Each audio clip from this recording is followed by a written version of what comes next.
오늘 본문 말씀은 누가복음 3장 21절에서 22절까지입니다.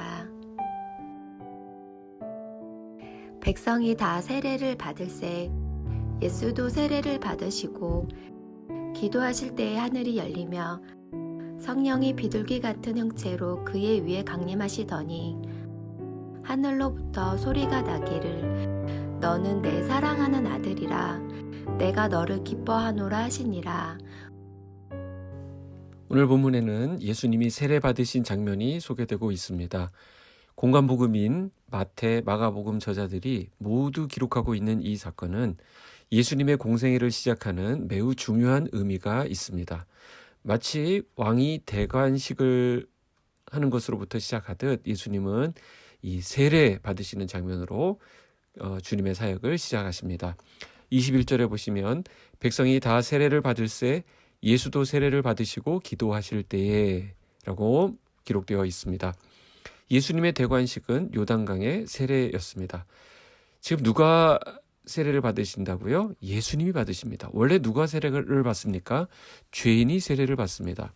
나는 죄인입니다 라고 고백하는 자가 받는 것이 세례입니다. 나는 죄로 죽어 마땅한 자입니다 라는 것을 많은 증인 앞에서 공개적으로 고백하면서 받는 것이 바로 세례입니다. 그런데 그 죄인이 받는 그 세례를 예수 그리스도께서 받으신 것입니다. 왕으로 오신 그분께서 죄인과 동일화되는 그 세례를 받으신 것입니다.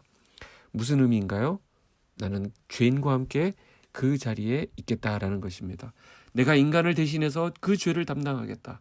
인간을 대표해서 죄를 뒤집어 쓰는 일을 하겠다라고 스스로 선언하신 것입니다.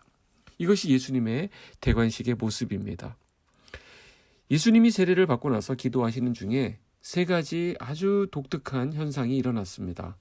첫 번째로는요, 하늘이 열렸습니다. 유대인의 전통에서 하늘이 열리면 하늘에 비밀이 계시되고 천상의 존재가 강림한다라고 믿었습니다. 이사야 64장 1절에 원하건대 주는 하늘을 가르고 강림하시고 주 앞에서 산들이 진동하기를, 아주 강렬한 시각적인 사인이라고 할 수 있는데요. 하늘이 열린 것입니다. 하늘로부터 소리가 나기를 너는 내 사랑하는 아들이라 내가 너를 기뻐하노라 그랬습니다. 두 번째로는 성령께서 비둘기 같은 형체로 예수님 위에 내려오셨다라는 것입니다.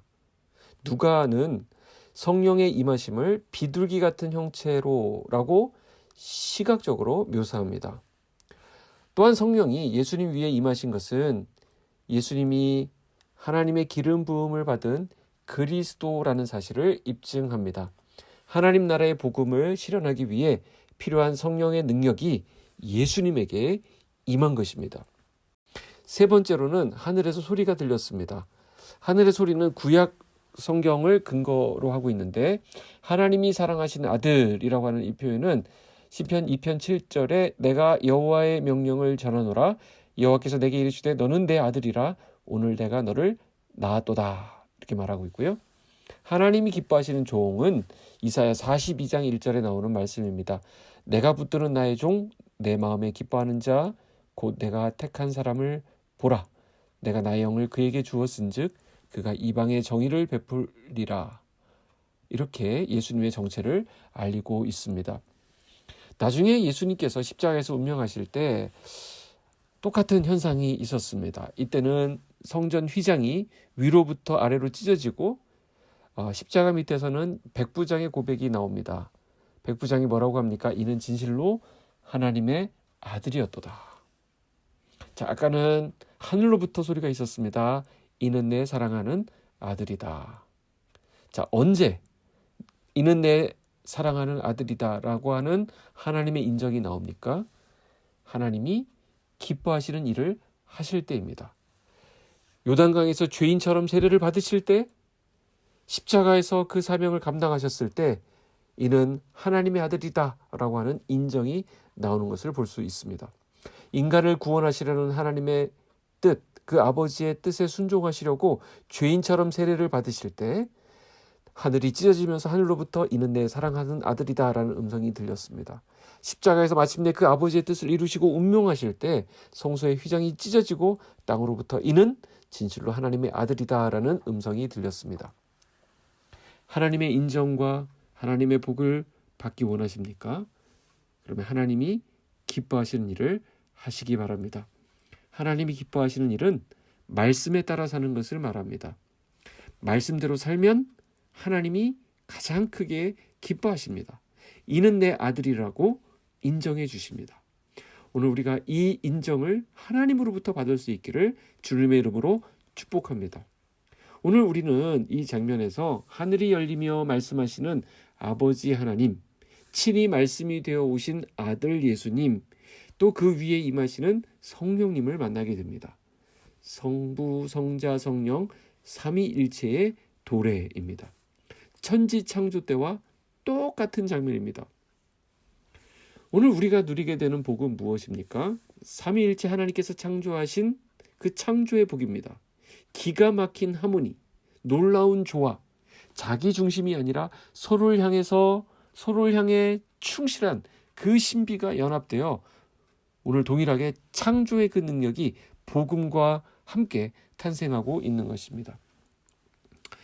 사실 하나님은 우리들이 필요 없는 분이십니다. 왜냐하면 하나님은 그 자체로 충만하시기 때문에 그렇습니다.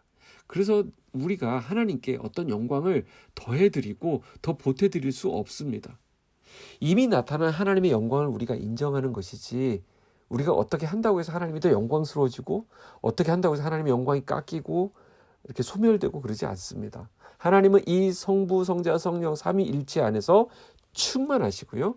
그 안에 완벽함이 있고요. 그 속에 영광과 친밀함과 조화가 충만하신 분이십니다.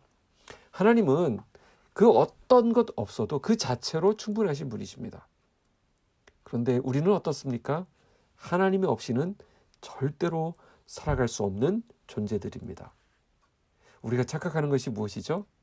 하나님한테 내가 필요하겠지. 하나님도 내 은사를 필요로 하시겠지. 내 시간도 필요로 하시고 심지어 내 주머니의 돈도 필요하실 것이라고 생각합니다. 그러나 그것은 착각입니다. 그러면 왜 예수님은 이 땅에 오셨습니까? 이유는 하나입니다. 성부, 성자, 성령 삼위 하나님의 그분들이 누리고 계시던 그 엄청난 영광과 그 아름다움을 우리에게 나눠주시기 위해서입니다.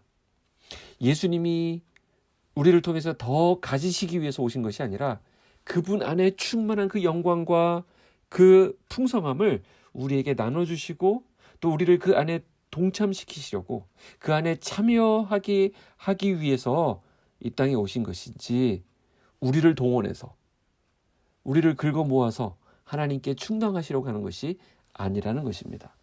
사실 우리가 예수를 믿고 구원받는 것은 잔치입니다. 영광의 자리에 들어가는 것입니다. 우리의 최선도 모자란 것 같은, 우리의 최고로도 보잘것없어 보이는, 우리는 그 정도밖에 안 되는 수준이지만 그래도 우리가 그 안에 들어감을 감격스러워하는 것은 하나님 우리를 그런 자리로 초대하고 계시기 때문입니다. 예수님이 요한에게 세례를 받으시면서 기도하시는 순간 하늘이 열리고 성령이 비둘기같이 임했습니다. 또한 예수님을 메시아로 인정하는 소리가 하늘로부터 들렸습니다. 성령의 임재와 함께 하나님 나라의 왕으로서 동시에 고난받는 종으로서 살아가는 삶으로 부르시는 소리입니다. 이 소명을 따라서 대속적인 죽음을 통해 새 이스라엘의 백성을 부르시고 그 나라가 완성되는 날까지 왕으로 다스리실 것입니다. 이런 점에서 오늘 이 세례는 예수님의 낮아지심을 의미합니다. 예수님은 앞으로 십자가에 죽기까지 낮아지실 것입니다. 예수님은 하나님 나라를 실현할 하나님의 아들이며 종으로서 아들의 사명을 완수하실 것입니다. 왕의 되간식을 보여주는 그 세례에서 예수님은 수치와 고난의 길로 그 왕의 임무를 수행하실 것을 밝히셨습니다. 하나님 나라는 이처럼 낮아짐과 겸손을 통해서 시작되고 확장된다라고 하는 것이죠. 오늘 우리의 하루가 주님을 닮아서 이 낮아짐과 겸손을 추구할 수 있기를 소원합니다. 내가 스스로 높이는 것이 아니라 하나님께서 나를 인정하실 것을 믿고 표대를 향하여 우리에게 주어진 사명을 묵묵히 걸어가는 저와 여러분의 오늘 하루가 되기를 소원합니다. 기도하겠습니다. 하나님, 오늘 말씀 주셔서 감사합니다. 오늘 우리가 있는 자리가 비록 험하고 힘들고 우리 뜻대로 펼쳐지지 않는 그런 답답한 상황 가운데 있다 할지라도 우리 주님을 묵상하면서 우리가 낮아지고 또 섬기고 또 우리가 겸손하게 잘 받드는 그런 하루가 되기를 원합니다. 오늘 특별히 직장에 나가서 일터에 나가서 또 근무하시는 우리 사랑하는 성도들을 지켜주시고 주변에 좋은 사람들이 모이게 하여 주시고 선한 영향력을 행사할 수 있도록 인도하여 주시고 많은 사람에게 존귀 여김을 받는 우리 사랑하는 성도들을 되게 하여 주시옵소서. 또 집안에서 집안일들을 감당하는 우리 성도님들이 있습니다. 기쁨으로 감당하게 하여 주시고 그 자리에서 우리 주님과 동행하는 시간들 되게 하여 주시옵소서. 예수님의 이름으로 기도하옵나이다. 아멘.